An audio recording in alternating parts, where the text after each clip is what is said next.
Nice.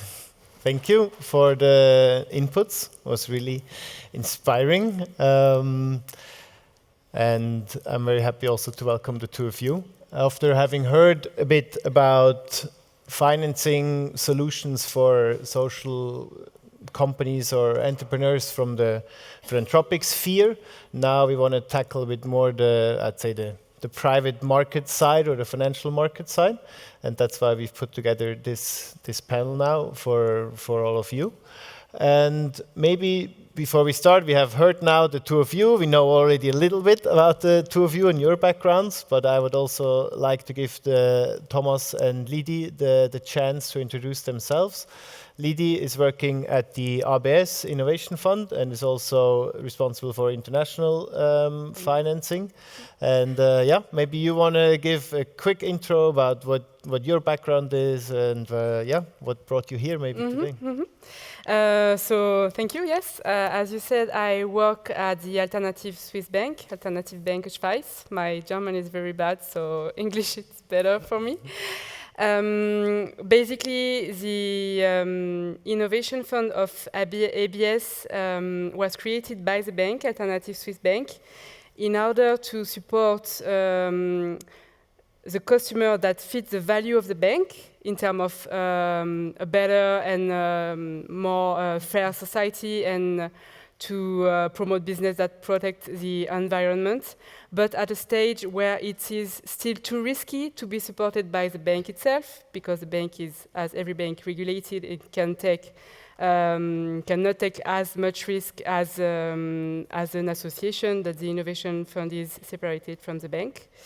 It was really to fill the gap and to promote those impact companies to grow and then to become bankable. Yeah. Thank you very much. And then we have Thomas with us, who is the chairman of the executive board of ADEF, Energiegenossenschaft.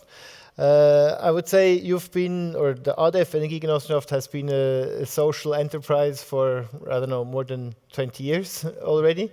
You've taken over that chairman role, I think, roughly 2 years ago or a bit more. Maybe you can give us a quick insight of why I'm saying now that you're a social enterprise and what your role is there on a daily basis. Thank you, Lucas. Yes. Welcome to everybody. ADEF is organized as a cooperative, and we were a startup in 1985. And the financing was at the beginning by public participation or citizen participation, in German Bürgerbeteiligung. And so we have no VC involvement, luckily. And we have also limitations of the people, how much of the shares of the cooperative, or we have also below for limited companies follow the technology. So there is also a limitation of how much a single person or a corporation can have shares in the company. So we have really a majority vote in that, so we can be independent. And the biggest thing or the impact we have is the participation. So today we have 2,200 people that are invested either in the cooperative or in the 4 companies. The goal was the social or the impact is more on the energy side. So we wanted to support the transition of the energy system into a renewable energy system. We are in hydrology power and wind power, and we do contracting in bigger photovoltaics and district heating. So that means we invest and keep the installations and sell the power or the heat to the people. Thank you very much, Thomas. And Melanie, you've now given a very energetic talk and speech for an alternative story and then the rethinking of financing, I'd say. And you've not only been, you're not only talking about it, you also created a venture capital company, right? And the non-profit ventures. No, I have not created a venture capital company. What is non-profit ventures? Maybe you can enlighten us there, because that's your other role apart from being in the cybersecurity company. So Nonprofit Ventures is an incubator that incubates startups based on nonprofit entity forms, steward ownership, and cross-subsidizing your profits for charity. The reason why I started it was because 4 or 5 years after starting Radically Open Security, a bunch of founders came up to me and they said, hey, nice company you've got there, can you help me to start something similar, but in other areas? So we've run so far 4 cohorts through our program. Each cohort is roughly 12 to 15 people, so we've incubated just a bit less than 60 startups based upon these principles. In fact, we just about a week ago opened up the call for applications for our 5th cohort, and we haven't yet had a Swiss founder, so if you're interested. So basically what we are primarily is a bootstrapping incubator. So if a founder essentially wants to launch with customer revenue, the problem is most of the time if they go to incubators, it's not so much that they're going to be laughed away, it's just that the incubator is going to look at them a bit confused. And then they're going to be, why would you want to do this, right? But truth be told, for social enterprises, bootstrapping, if you can, is a really great thing because it allows you to maintain your financial and also your governance independence. So that, I think, is quite a nice thing. And for the rest, I also took the materials from the incubator, I also generalized them slightly, and I created a class in the University of Amsterdam Business School called Post-Growth Entrepreneurship. Post-growth because one of the core tenets of the class is asking the fundamental question, is growth good? It's not really a question that we ask often enough, especially not when at the beginning of our startup boot camps, on day 1, we get the PowerPoint slide with the exponential curve on it. So the post-growth entrepreneurship class, we just finished teaching it for the 2nd year to 120 third-year bachelor students. It's worth 6 EC points. It's part of the economics and sustainability minor. The course is popular. It's actually fully enrolled, sold out. I literally had to turn students away for the 2nd year. In fact, one of our students even put up independently a petition on change.org trying to convince the university administration to make it a required part of the business administration curriculum rather than an optional 3rd-year elective. Another thing also is that, I'm on a bit of a speaking tour at the moment, also trying to promote this class. The 2nd Business School already has adopted it, the Autonomous University of Barcelona. I'm not sure if you're familiar with their Degrowth Masters, but they also enlisted my help to create a 2-course Degrowth Entrepreneurship module. And yeah, for the rest, I'm getting some other inquiries for some other business schools. So really what we're doing is teaching both non-extractive finance as well as bootstrapping and really putting it in the macroeconomic framework of post-growth, degrowth, and the donut. And this is really a new way of looking at social enterprise. So, thank you very much. So now we've gotten a bit of a picture of what's happening in the Netherlands, in Germany, even a bit like I'd say internationally in general. Maybe Lydie, you're kind of on a daily basis involved in what's happening in Switzerland. Mm-hmm. And what would you say? Is there, I don't know, enough opportunities, and is that market existing in Switzerland already of non-extractive finance, of alternative solutions to the unicorn story we've heard? What's your view on the financial system in Switzerland there? Financially, yeah. Not the opportunity, not the social entrepreneurs. No, basically opportunities for the companies to find financing in private markets, basically. Yes, there are many. But I would say, social entrepreneurship is not a well-defined word and a well-defined term, right? So it depends, it happens in very different sectors, in very different business model, and in very different structure, as you mentioned. So, and if the idea is to answer and to try to fix a social problem by doing business, very often it's also very local. So usually it's the same on the financing side, right? It's usually is very local and very fragmented and erratic. So you have I mean, it's very hard to have a broader view, like it's very hard to have a big picture and very like black and white, this is this of the social entrepreneurship. But I would say you have a mix of FFF, friends, fools, and family.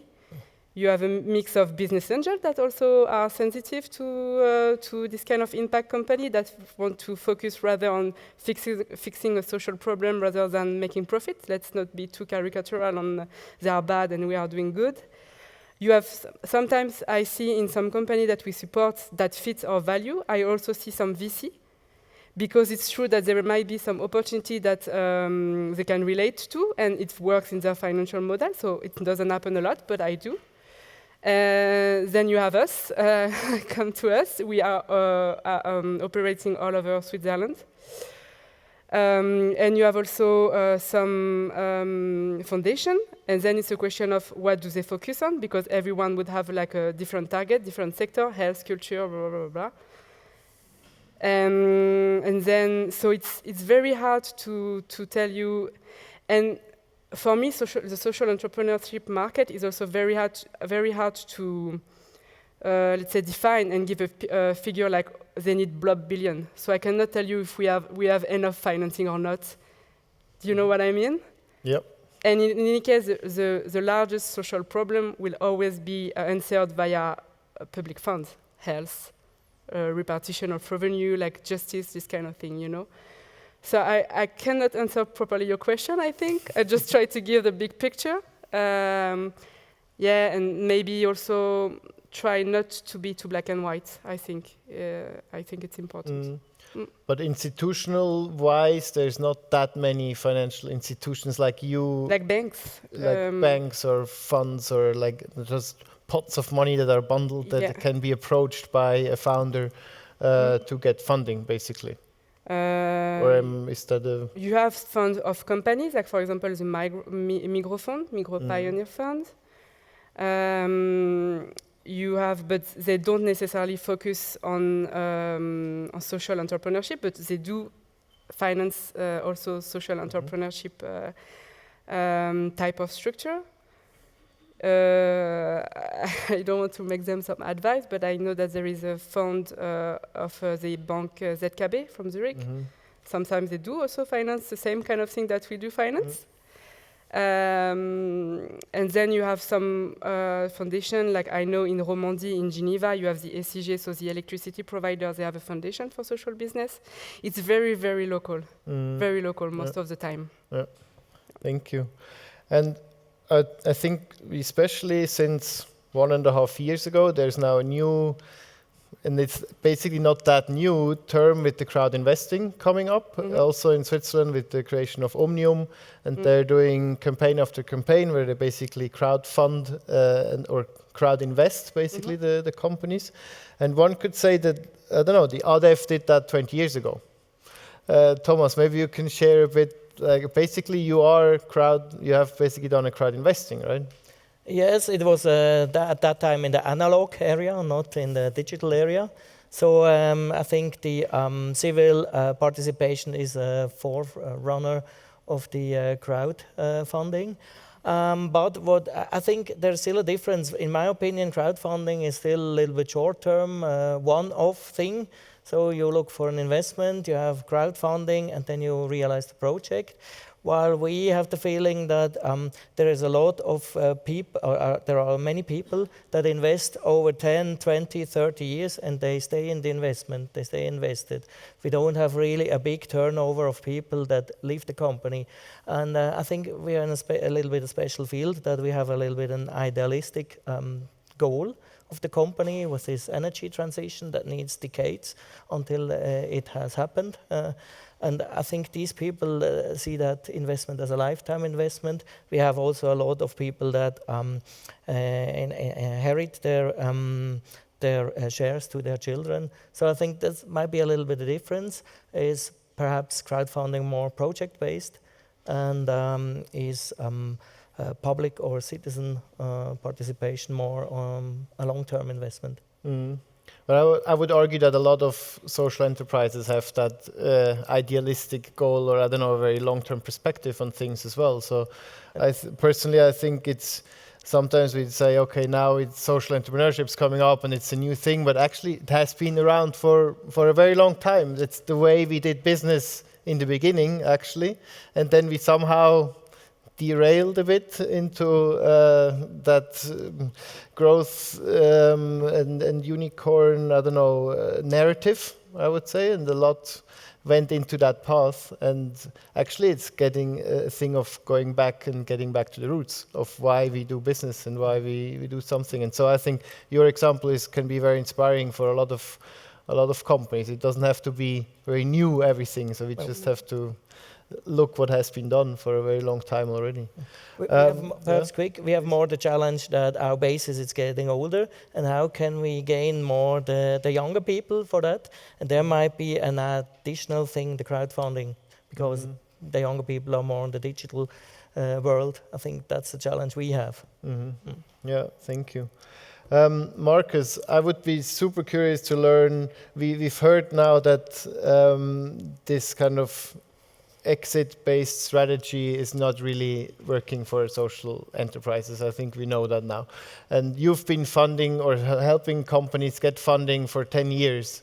What are, I don't know, the instruments that you're using in doing that? How do you actually make sure that it doesn't get on that path that we've heard explained by Melanie? Yeah, thanks a lot, Lucas. I think it's a very good question. And I think I would really stress the both end, and it's not really an either or. And I think maybe let's try also differentiate a bit what we see, because I would fully agree with Melanie that I think there are especially many social enterprises that are non-exit oriented. So that means that just by their type of business model, they don't looking for the quick money and the exit after 5 or 6 years. And there are also a lot of social enterprises that just from their legal structure are not exit oriented, because they might be a cooperative or they could be an association. And in those forms, we have been made very good experience with self-liquidating structures, so forms of mezzanine capital like subordinated loans, where you can finance an enterprise even if there is only in 1 or 2 years' time a break even. And then the idea is that you provide patient capital to the company, and it sits with the company for 5, 6, 7, 8 years. And then usually it's paid back from the cash flows of the companies after the company has, let's say, achieved break even and is starting to generate profits. And I think this can be a very interesting way to pay the investment back, also offer a decent return to investors, but keep also the ownership structure with the entrepreneurs and the founders, and let's say build a self-fulfilling prophecy in a positive way, because there the profit is also not purpose in itself, but a means to an end. Because obviously if you have built an impactful model, you can also, that is generating positive cash flows, you can also use forms of financing to scale it further and really, let's say, scale it nationally or European-wise. So I think these mezzanine forms of capital, patient capital, that are very positive, but I would also, let's say, provide a slightly different view on the exit-oriented companies and would have that black and white, because I see that in the impact field, I think there are also very interesting exit-oriented companies that can work if they are very similar to the traditional tech-driven VC model, especially in the climate tech field. We currently see a lot of, let's say, solutions that are operating in that field. And I personally think that the challenges that we face as humanity to reach also the sustainable development goals, that it's just too massive, that we can really not afford to, let's say, leave some part of the economy aside. So I really believe that we need to finance both the non-exit oriented companies, but also the exit oriented companies, because I think that they can also make an interesting solution. So it's just for us important to really provide a toolbox to the social entrepreneurs so that they can decide what is the right model that they want to grow, that they want to scale, and what is the appropriate funding that they can use. And there might be different answers for different people. And I really like the purpose model. But I think the difference is that it is a governance model that you can theoretically apply to all ventures. And I think that is very good. And I think it's a very good alternative to the capitalistic model that I have a lot of sympathy with. Our, let's say, lens is a bit different. We are mainly, let's say, looking for the impact, the positive impact that a venture is creating. And there we often see that there are needs both on the exit-oriented and the non-exit-oriented side. Mm-hmm. Yeah, I wouldn't say I don't agree with you. I definitely also think there is cases where, I don't know, these alternative finances maybe come to their limits. But then again, Melanie also mentioned the OpenAI example. And I think that might be an interesting case also to discuss, because they also had investors in the very beginning, and they just had capped returns, right? And so they from the beginning though said they don't want to be exit oriented. They want to make sure that they're always foundation owned, but they knew they needed immense amounts of money, and that is probably the case also for a lot of, I don't know, climate tech companies, med tech companies that early on need huge amounts. But the question is then, does the potential revenue expectation, is that justified by the business case as well, right? That you can obviously discuss, but for me, the main question would be, what are the opportunity costs, and do we really have sufficient time to wait? Because in my view, the sense of urgency is so massive that we really need to act now. And what I can assure you, we have supported, I think, 3 or 4 steward ownership models last year in fundraising. This is not where the majority of funding is available yet. So I would agree from a moral perspective, but does it help to be morally right without getting the funding to be scalable? So I would argue, let's say, use the tools available to scale, to bring impact at scale, and simultaneously also change the model. Because it's also encouraging to see that there are other, let's say, successful scaling models. And I think we have supported a very similar model that Thomas was just describing in Germany, which is Bürgerwerke, which is a form of, let's say, Dachgenossenschaft, whatever the English word for that is. Umbrella cooperative that is basically bringing Bürgerenergiegenossenschaften together. And we supported them, I think, back then, 6 or 7 years ago. They were really small with some initial risk capital, and now last year we helped them to bring in 15 million as a proper funding round, and they have now grown to 40 million revenue. So you can also see that you can grow these cooperative models, but there also it's I think a bit the same challenge as we see on the steward ownership side, that there are not so many risk investors really willing to provide funding to cooperatives. I feel that on the cooperative side, it's already getting better, because there's also an interesting combination for equity funding from the members of the cooperative, and then some mezzanine funding that you can bring in with subordinated loans. But I think from a governance perspective, it can be a very interesting model. I don't know, maybe Melanie, you've probably had your fair share of interactions with investors, also traditional investors. How do they react to that kind of storyline that you've shared with us right now here? And what would be, I don't know, how would the typical conversation go with them? Would they be eventually shutting the door, or would they be like, oh no, actually, it kind of sounds interesting? Yeah. When I speak with commercial investors, typically they just smile and say, yeah, that's about right. But look, the thing with the commercial investors is they're like, yeah, we're extractive. I mean, because they're not pretending. The problem, I have really mixed reactions, I think, from impact VCs, and it kind of depends on who they are. On the one hand, there's some impact VCs where they basically listen to what I'm saying, and then they're just like, I hadn't thought about that, and I need to chew on this, and I'll get back to you. I mean, whether or not something actually changes after the conversation, we'll see, but at least they're curious about it, and I can sometimes see the hamster wheel spinning and thinking, gee, I wonder if we can do something like this with our next fund.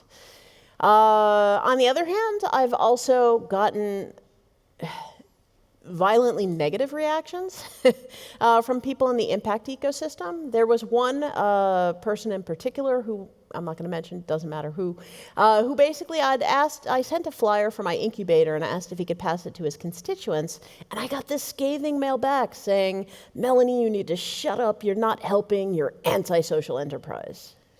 And I was just like, well, I'm not anti-social enterprise. I'm just anti-financial extraction from social enterprise. There's a difference, And I asked if he wanted to have a cup of coffee about it. Of course, I never heard back from him. Now, the problem is that in the impact ecosystem, we are purporting to be taking the high road.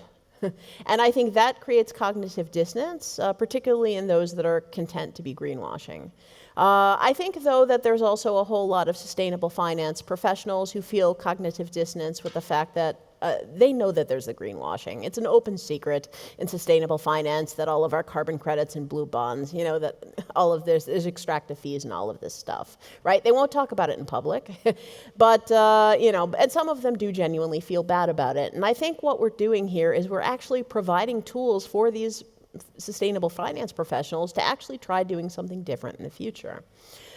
Also coming back, I think, to some of the points also that were raised, talking about things like climate tech. I think one of the problems also that we have with these exit-oriented climate tech companies is, they might be able to grow quickly, but guess who buys them?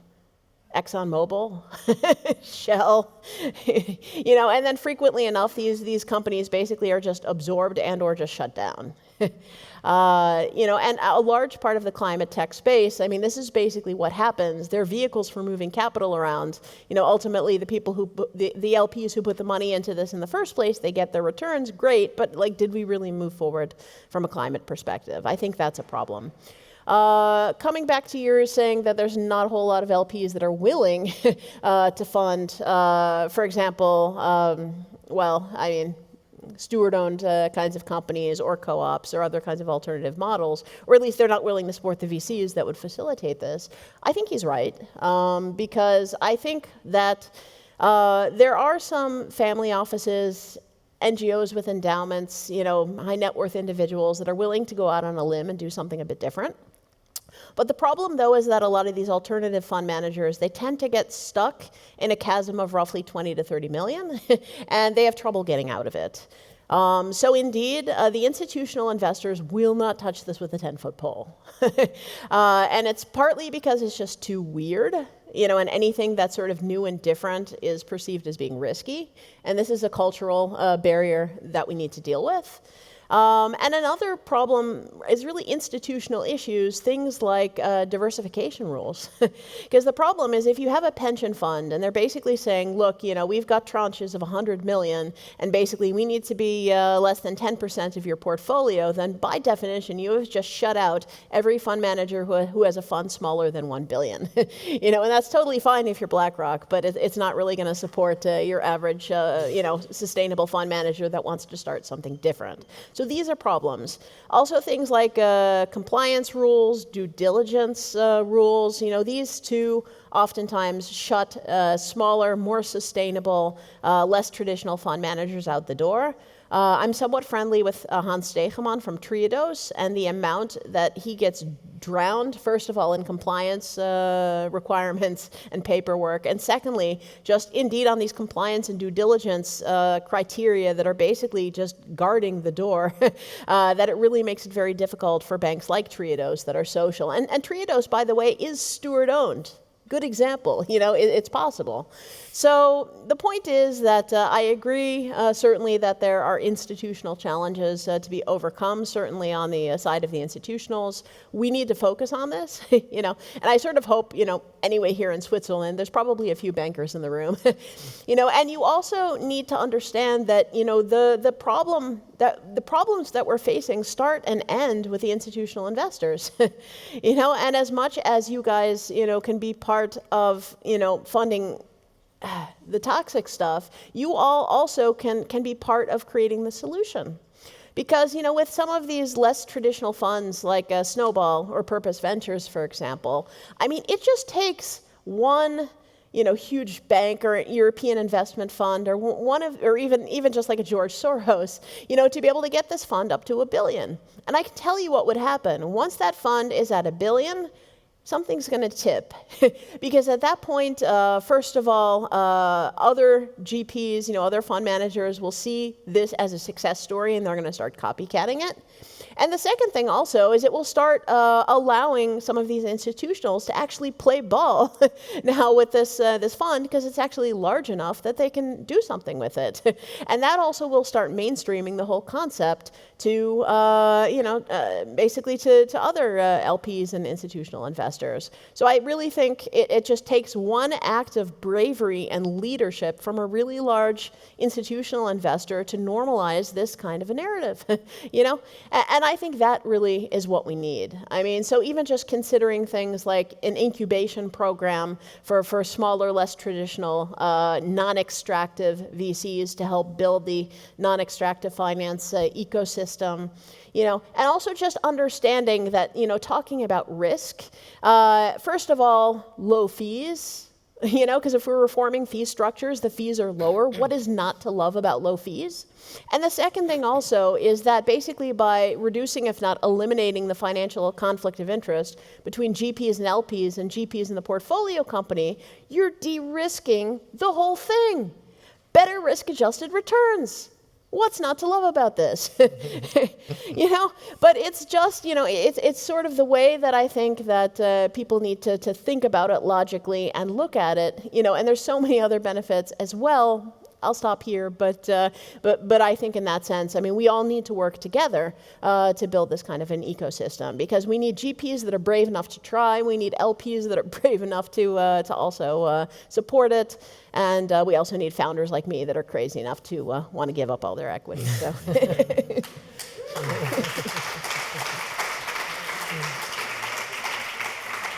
Thank you so much.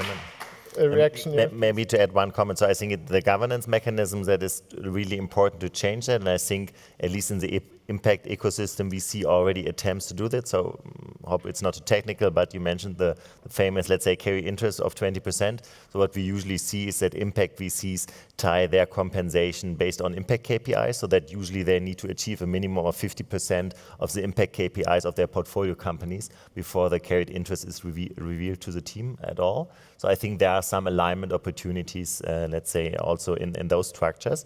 But I think the governance element is an important point. But I feel it's also important to really, let's say, bring the impact back into the equation, because I feel that there are also many social entrepreneurs around that are really struggling on, let's say, how they're getting the funding, and the governance discussion might help, but it will not immediately, let's say, bring the funding to their account.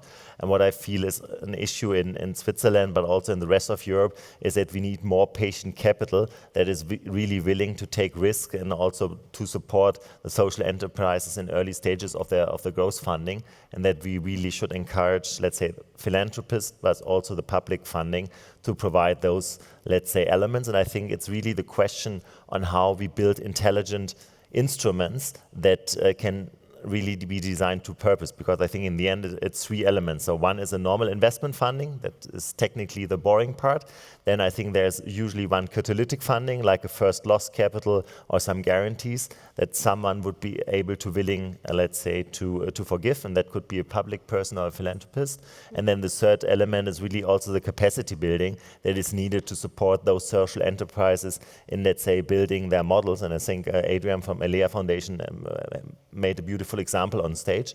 And I think we really should think how we can institutionalize those three forms in the ecosystem to really, let's say, build patient investors, to build financing structures that really expand the universe of financeable social enterprise. Because I would fully agree with Melanie that I think the majority of funding, that was also the 85% that I was referring to, is really looking for this, let's say, 8 to 10 exit multiples. And the challenge is, if you just assume a normal bell curve, maybe 1% of the social enterprises get financed by that. And the challenge is that we see at least, I would say, 10 to 20% of the social enterprises that have excellent impactful business models, but they might provide only, let's say, more patient returns, maybe something between 5 to 8%, and they are really struggling to get sufficient funding. And I think we really need to design and build solutions to get funding to those social enterprises to build, let's say, also meaningful SME type of business that really wants to grow reasonable and develop also a profitable business model, then to really create measurable impact. Yeah, thank you very much.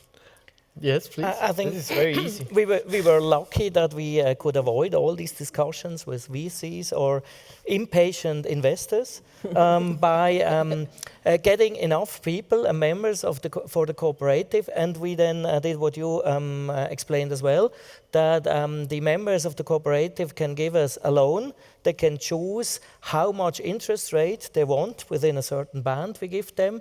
And we have around 40 to 50% of the people that give us money, they choose 0%. Mm-hmm. So, and that's a big advantage over debt financing.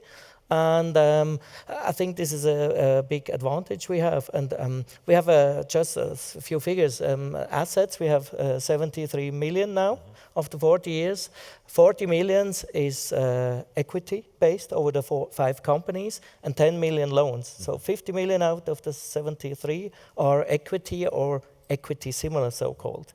So that's a big advantage. So, and we don't have these profitability discussions. So we were lucky. Can I add as well? We are even more luckier because our fund comes from the donation of the bank. So in terms of profitability, etc., we don't have either to have this discussion. We don't want to lose the money we lend or we invest because we need that to reinvest and support others.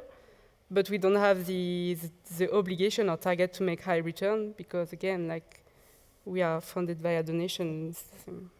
We've heard before from Markus as well regarding the impact and like that this needs to be measured as well. And now we've talked a lot about structure and ownership, and I want to touch a bit on that as well. Especially like for you, for the innovation fund, how do you yes, you do want the money back eventually to be able to reinvest it, but you want other returns. Yes. And so what does a company, a social enterprise that comes to you have to bring, to provide, to promise, basically, to be attractive, and how do you then measure it? Is there a specific framework that you use, or can you First, the elaborate most on that? important thing, you have to bring me a professional business model, and you have to show me that the people that are in charge of the project are the right people. That's the most important thing. Then, second, as important thing, the values ethically has to fit what the innovation fund wants to support for sure. And then you also need to show me that the organization, in different ways, there is no, again, black and white or tick the box thing, but is really organized to fulfill the mission and not to make your shareholder profitable or whatever. There are many, many ways to show me that. Then we lend patient loan or we buy shares, and then we don't measure impact. I mean, we are in so many sectors and we are in small project, young project. When you want to try to fix and to put on the contract an impact figure, you have to have a structured company in front of you that can afford to build these impact KPIs and to make them audited. Otherwise, you can whatever. I mean, so what the most important is trust at the end of the day. So we speak to them, we take time, we look at the business model, we look at the team, we look at the organization. And what we would very much like and feel as a success on top of the company still being alive and having succeeded in being profitable after 7 to 10 years, is that they manage to keep the mission and not to deviate too much, because it's so hard. I mean, at the end of the day, you have to face the market and the same rules as everyone else. So that we would consider as a success. Like you look 10 years after, and they are still in the same kind of period, doing the same thing, doing it the way they wanted to do it at first, or even better in terms of impact. But we don't ask for impact KPIs, or to ask for that, maybe you have to be in a more like very high, very structured companies that can afford that. We don't. Is that maybe one of the issues that we're facing, that they're like financial returns are easily measurable and they're applicable to kind of all kinds of companies, markets, I don't know, industries, whatever.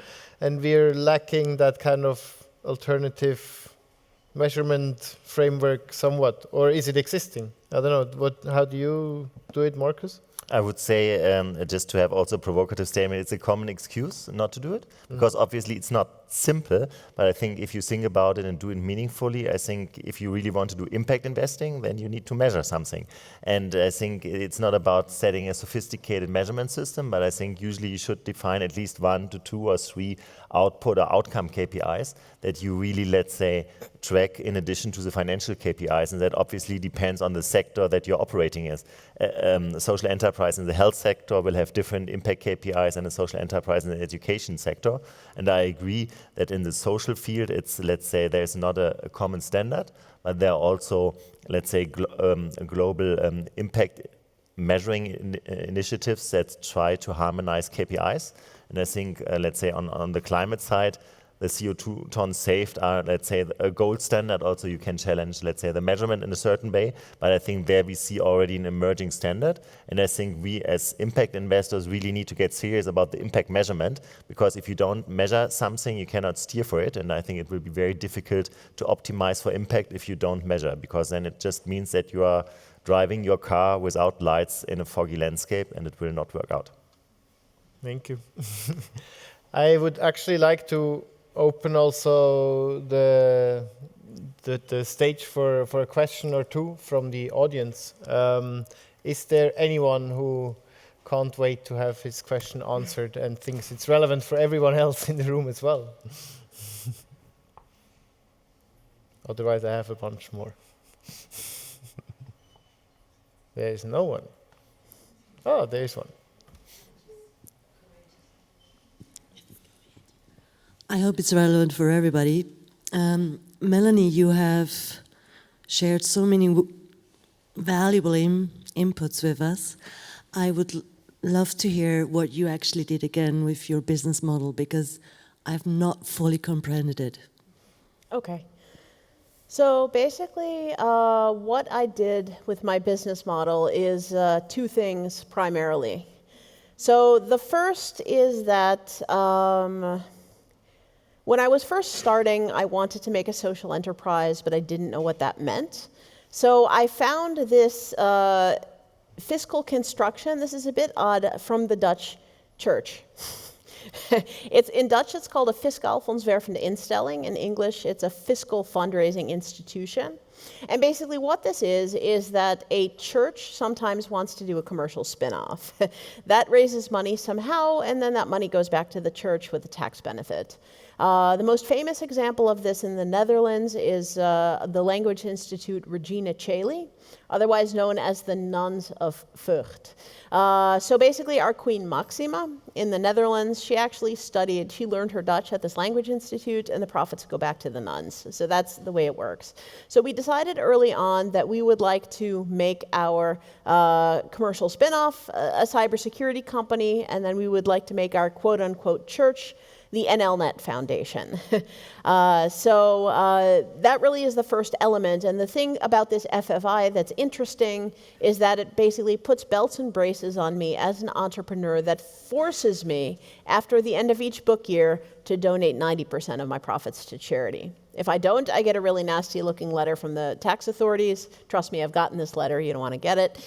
And so really what happens is that it's a bit interesting with our cash flow in the company, because at the very beginning of the year, it sort of starts kind of low, then it like climbs, then we finally get to December, then we calculate our profits for the year, and then basically right after December, then we donate, then it like plummets, then, so it's like a saw wave. It's actually, it's like a ballet with money, which is not necessarily the smartest way of running a business, truth be told.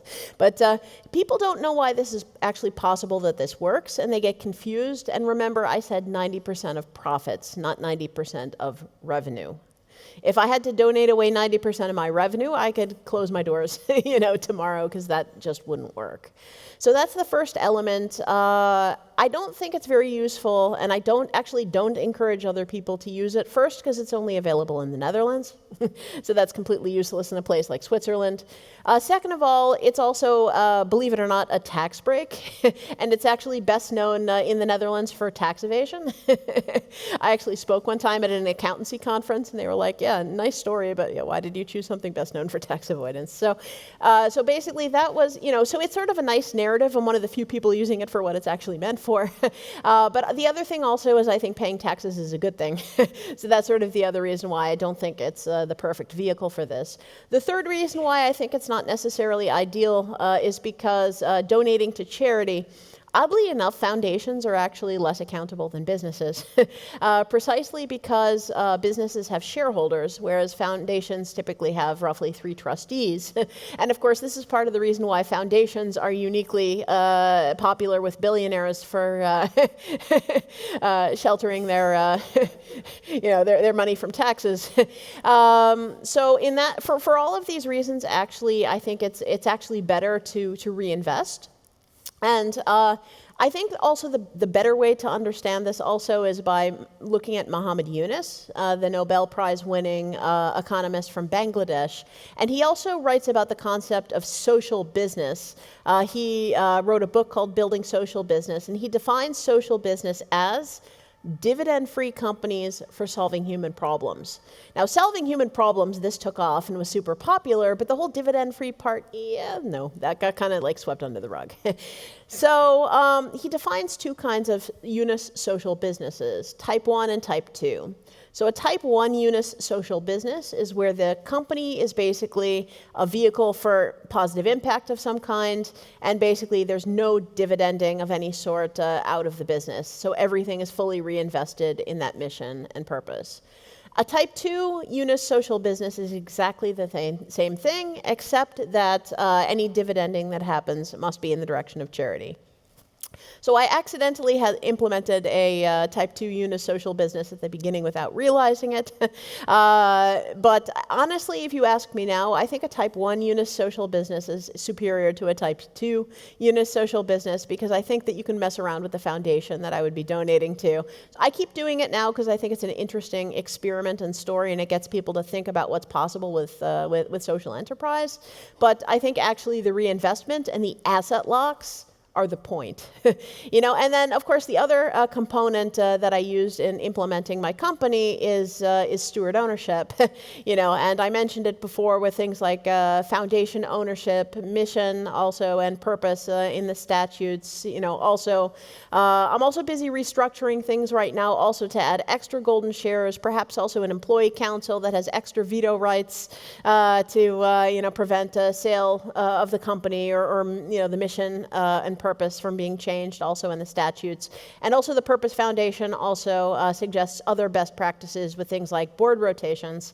So basically Purpose can give you a whole number of best practices for locking the value inside the company. So that's basically how I implemented it. Thank you, Melanie. I think we have 10 seconds left. So I have a very quick challenge for all of you. In one sentence, really one sentence, basically give an inspirational tip to the founders and entrepreneurs out there on their journey to getting funding.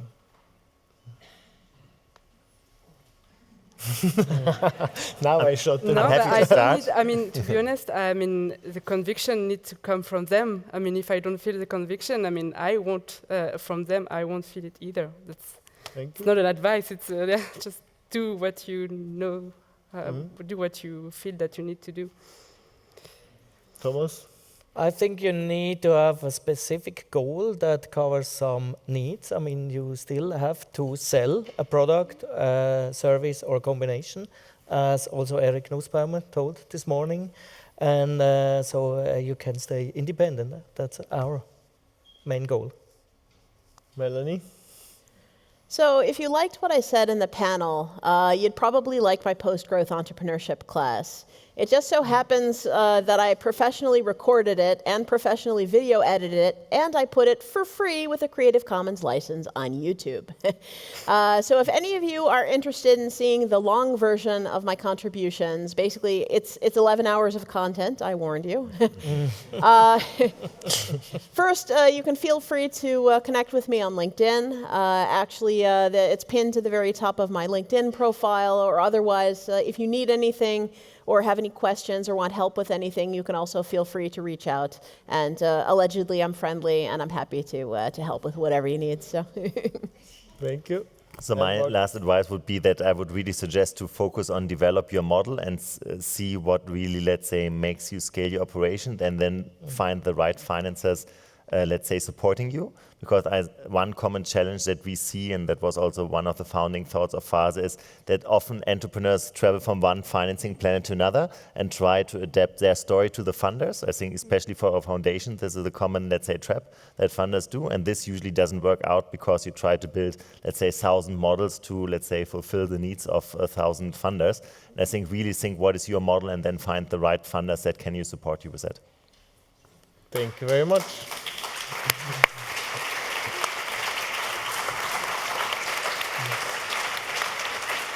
All right.